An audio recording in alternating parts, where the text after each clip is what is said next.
So program costs, total program costs are about $1 billion. That's evenly split as shown between the Walk and Danbury and 243 projects. These costs are all inclusive of design, rights-of-way, and construction costs. As far as the program schedule, so in the yellow star is where we are today. Looking back, we have completed the environmental planning phase and process for the Walk Bridge. We are starting the environmental permitting phase and planning for the Walk Bridge project. Design development will continue and will proceed into final design for the Walk Bridge. And then Walk Bridge construction itself will start in early 2019. And as shown here, we are under construction, or we'll be starting construction soon for 243 and Dockyard. In terms of the environmental process, during the last 2 years, we did our public scoping meeting back in February 2015. We had our public comment period in early last fall and through December. There was a number of comments in public comment period, responses and things of that nature. I think we had upwards of 20 to 30 meetings that we came down in the early part of this year between January and March. Everyone that had comments, we tried to address in a small group fashion and respond to them. And those resulted in the ROD for the SEPA and also the finding of no significant impact as defined by NEPA in July of this year. And with the conclusion of those environmental documents, it allows us to proceed into final design on the Walk Bridge. As a result of a lot of the comments that were received, as well as some of our dialogue that we had with the local stakeholders, within those environmental documents, whether it's the FONSI or the ROD, there's a number of coordination plans that are really get to mitigation and working with the concerns that were raised.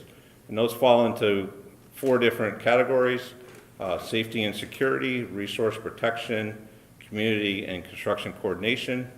One of the big ones in terms of community is the business coordination plan. We are going to be working with the chamber and making outreach to the businesses in the area.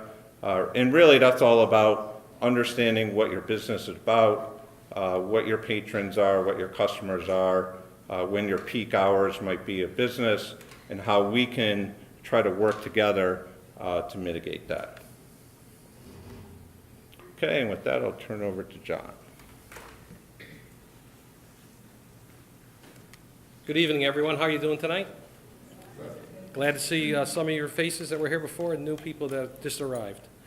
All right, like Jim said, I'm going to talk a little about where we are in the design schedule and upcoming construction schedule. This first slide, as Jim mentioned, we completed the NEPA process, so this will allow us to complete the design and permitting, and then we'll get into construction. So for the Walk Bridge project, we anticipate construction to start in 2019. It's going to be a 4 to 5 year duration, estimated construction costs of $550 million. This drawing here is just a little overview of the program. You have the blue section, which is the Walk Bridge replacement project. Starts down at the Y, down by the Washington Street Bridge, goes all the way up to the Fort Point Street Bridge. The orange is the actual replacement of the Fort Point Street Bridge. There's yellow work, which is track replacement work. Then you're going to see an adjacent project, which is the Osborne Superstructure Replacement Project. And then you're going to see a purple section. That's the East Avenue Bridge Replacement Project and the roadway work that has to happen on East Avenue. And then you'll see a pink section, and that's the retaining wall near the East Avenue station that has to be replaced. This overall program is represented by this slide. And we're going to replace all 4 tracks, work our way across from east to west. So as Jim said, now that NEPA is completed, we have our selected alternative, 240-foot vertical lift span. This gives us many advantages. It has the shortest construction schedule, the lowest risk during construction. There's no extended navigation restrictions. Has the fewest foundations located in the river. There's a lot of flexibility in the architectural design of the structure. And it gives improved navigational channel. You're going to have a nice wide navigational channel when we're done with this project.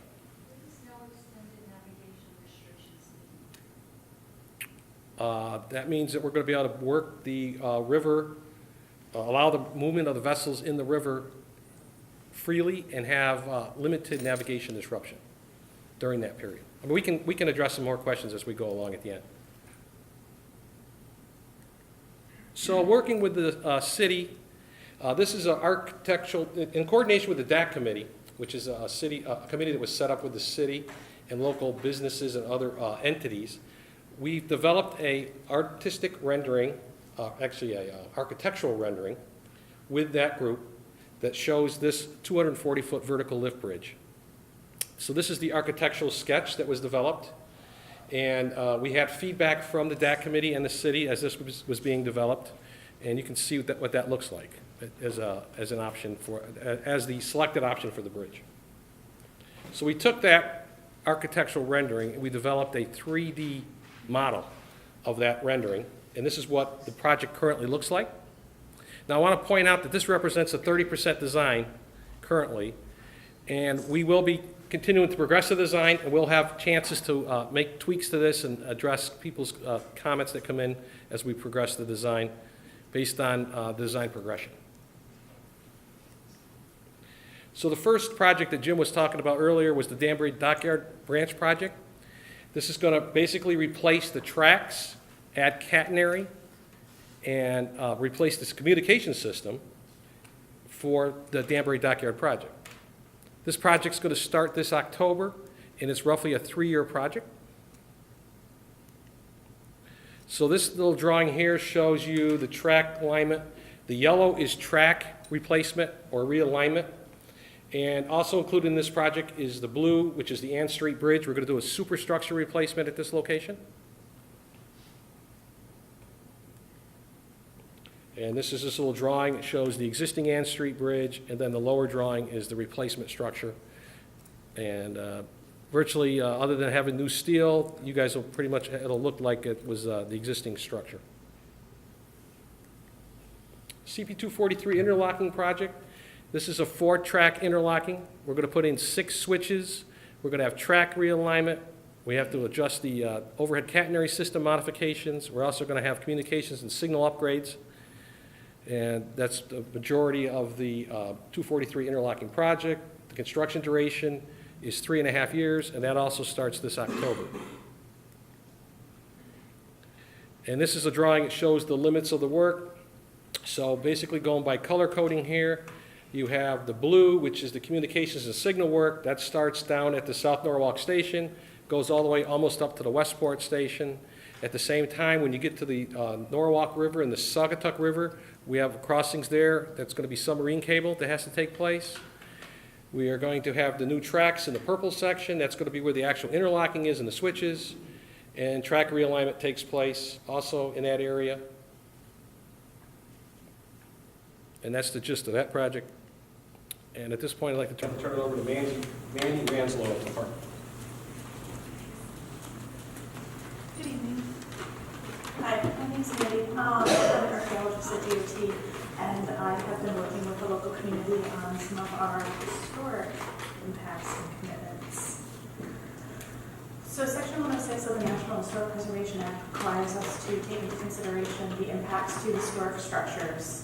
And we've been working with a number of consulting parties, as you can see on the list. We've been working with these groups since about mid-2014. And this has been done through a number of specific meetings with these groups, and in addition to talking about these impacts in the public meetings. So the department is committed to doing a number of things for each of these 3 projects. I'll just go through those kind of quickly. So for the CP243 project, we're really just impacting catenary structures. So we'll be documenting those and making those available for possible salvage and use for display elsewhere. We're doing the same thing for the Danbury branch, where we're impacting, again, catenary structures, and we are also documenting the Ann Street Bridge as part of that project. So for the larger Walk Bridge project, we're pretty excited to be doing a lot of extra things. We're doing the same thing for the other 2 projects. We're doing documentation of the historic structures. possible salvage of materials that will be coming off the bridge or the rail line, including the stone. But what's really exciting is we are working with the local community on some initiatives for public education. So these are opportunities for us to explore Norwalk's rich history in general, and more specifically the rail history. And we're doing a number of things that are for the community. So we'll be working on some exhibits, some interpretive panels. We had a kickoff meeting last week to talk about restoring some historic fencing around Matthews Park. I think I saw Patsy here. We were working with her. And then, in addition to that, the design review amongst the historic stakeholders and, as Jim mentioned, the historic building protection plan. So we're actively working on these things now. The Phase 2 archaeology is underway. We had a kickoff meeting or phone call really, I think 2 weeks ago about the catenary salvage, and we talked to some of the city representatives about that. Letters have been sent out to local historic museums soliciting interest in hosting one of the exhibits. And again, the Matthews Park fencing plan, we're working with Patsy and others on that. So we will continue to have meetings and continue to consult with the Preservation Trust, the Historic Commission, the Historic Society, and other folks. Reports and documentation will be shared with these groups and with the city in general as they become available. And that's Stacy. Thank you, Mayor. Good evening, everyone. My name is Stacy Epps. I'm with the department's Construction and Engineering Division. Our primary role is to oversee day-to-day operations for the department. And my portion of the presentation today is two parts.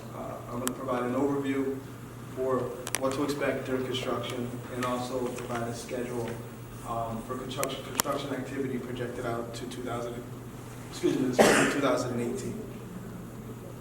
You guys hear me okay? No? Better? All right, sorry about that. So, all right, I'll stand there. So we're going to start off with hours of work for construction activity.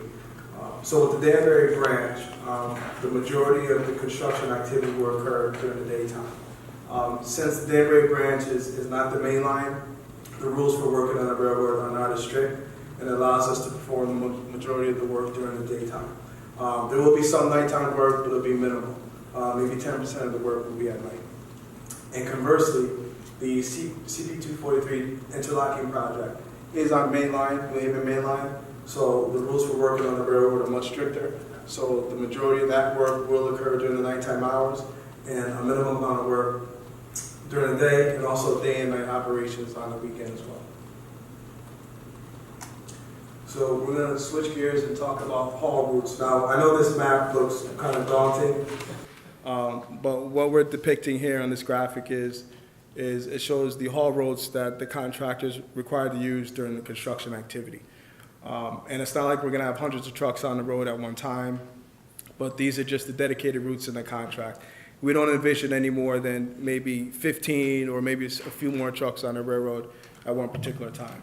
And when I say construction vehicles, heavy equipment vehicles such as dump trucks and heavy haulers, not necessarily pickup and vans and things like that the contractor may utilize. So contractor staging areas. So the contractor will begin to utilize staging areas in a few locations throughout the city. We can expect fencing to be erected with safety lighting, and material storage will be there, such as toolbox, lumber, steel, and you'll frequently see trucks loading and offloading and egressing these areas. So this graphic here depicts the contractor staging area off of Goldstein Place, which is off of Route 136. As you can see, the blue hashed area delineates the fenced-in yard that the contractor will utilize for storing equipment, Connex boxes, and the tools of the trade to construct the project. And in the top right-hand corner is another one of the contractor's staging areas, and this is at Northern Place Yard. And the majority of that yard will be used for the CP243 project, to store the railroad material. There's another graphic showing the Northern Place yard.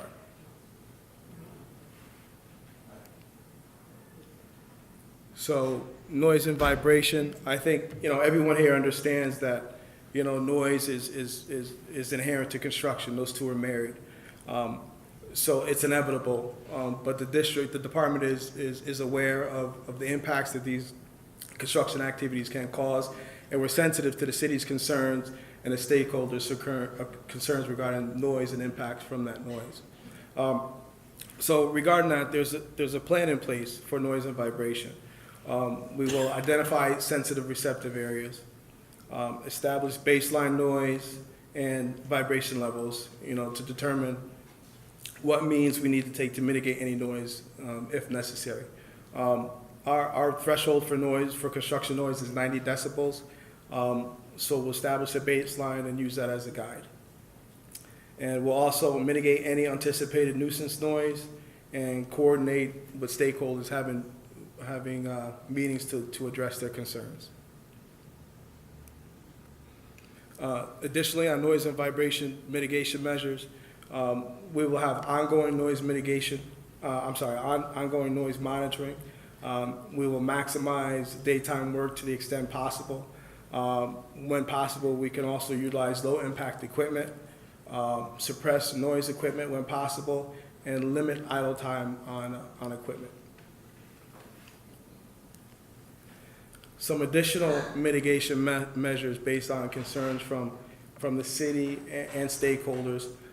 There's concern about fugitive dust, Part of our standard practices is to control that dust using water, calcium, and daily sweeping. There's concerns with drainage. Some of the staging areas, there's concern about changing the sheet flow if the contractor has modifications to a staging area. Currently, there's no revisions to the topography in these staging areas. And if there were to come, then the contractor is required to submit a stormwater handling plan to manage this water. And also rodent control is a big concern with the city. The contractor has acquired a local exterminator, and there's a plan in place and an action plan in place to implement once construction starts, with traps and a site review to control any rodents that may be displaced during construction. And also, a traffic study is underway. There was concern from the business owners at Goldstein Place as far as construction vehicles egressing that area. So there's a traffic study underway to see what modifications may be done to that intersection out on 36 and Goldstein Place. So as part of construction, we're required to clear vegetation and clear trees to facilitate construction. And normally on a lot of construction projects, we'll clear cut for our construction needs. But there's been a concerted effort made on this project to hire an arborist and evaluate these trees. And based on requirements from Metro North and electrical codes and AREMA codes, it's determined that trees within 25 feet of the new tracks or 10 feet from electrical wires have to be cleared and trimmed. And trees will be protected, trimmed, and cleared, have also been identified by a professional arborist. And we always have a landscape design plan that will be in place to replace trees that have been removed. And that plan hasn't been established yet, but it is forthcoming. So this is just a graphic that shows the limits of our clearing and grubbing and our selective thinning. So the purple line shows the complete clearing and grubbing, where the teal colored shows where the selective clearing and selective trimming will occur. And that is on, I think it's CP 243. I'm sorry, Dockyard. And this shows the limits of the clearing and thinning along the CP 243 mainline project as well. So now we'll get into the scheduled activities for the Danbury branch project. So in the fall of 2017, the contractor will mobilize to his work areas, install fencing in his staging areas, begin to construct the waste stockpile areas where at exit, so there's two stockpile areas. There's one at the Route 7, exit 15 to West Avenue interchange, and also off of exit 13 on 95 southbound. These areas are used to store material that's going to be hauled off site for disposal. You will also begin the tree trimming that we discussed, remove overhead wires and railroad debris on the dockyard, and also begin installing catenary foundations for the new work. In the winter, spring of 2018, the contractor will install new catenary structures and also begin installing railroad drainage, continue removal of overhead wires, remove track, ballast, poles, and foundations, and also begin subsurface work on the Ann Street Bridge. Continuing the spring and winter and spring of 2018, track bed work will also be underway. They will reconstruct the track between Marshall Street and Science Road, and the Ann Street closures to replace the east portion of the superstructure will begin. So the Ann Street Bridge has approximately 50 days per each stage to construct the superstructure. Spring of 2018 and the fall of 2018. Advance notice of detours and prominent signage will also be provided. This work will consist of day and nighttime activity, and pedestrians and driveway access will be maintained on Ann Street. So this now will provide a schedule for the CP 243 interlocking project. So in fall of 2017, an initial survey and track monitoring will be performed. Tree trimming and clearing will also take place, and install temporary track pads, which provides the contractor access onto the tracks for his high rail equipment. Also in the fall of 2017, the temporary relocation of the Metro North feeders and signals and feeder cables will be relocated to facilitate construction needs, provide additional overhead clearance. Foundation for signal equipment and stair access will begin, and foundation work for signal equipment between Monroe Street and Goldstein Place will also take place. So this is just a graphic showing some locations of the signal equipment that will be along the railroad. We'll start on track 4, the southernmost track, with this construction. So in the spring, winter of 2018, continuing on CP 243, we'll have the removal and reconstruction of track 4, which again is the southernmost track. There'll be foundation work for catenary poles, Drainage will also be installed at that same location, the south side, and catenary poles will also be erected. And also begin constructing platforms, vaults, conduits, and pole boxes for the new signal houses. So that's it for the construction schedule. There's also public involvement, so those who want to continue to stay engaged with the project. There's a Walkbridge Walk-in Center that will be established and will be open in late fall of this year. And also we'll have continuing public info meetings early in 2018, which will touch base on the Walkbridge 60% design update, and also continuing updates on the CP 243 Dockyard projects. And also you can stay involved. We're on Twitter, Facebook. You can receive updates through email announcements, and also sign in for info on walkbridge.com website. Thank you.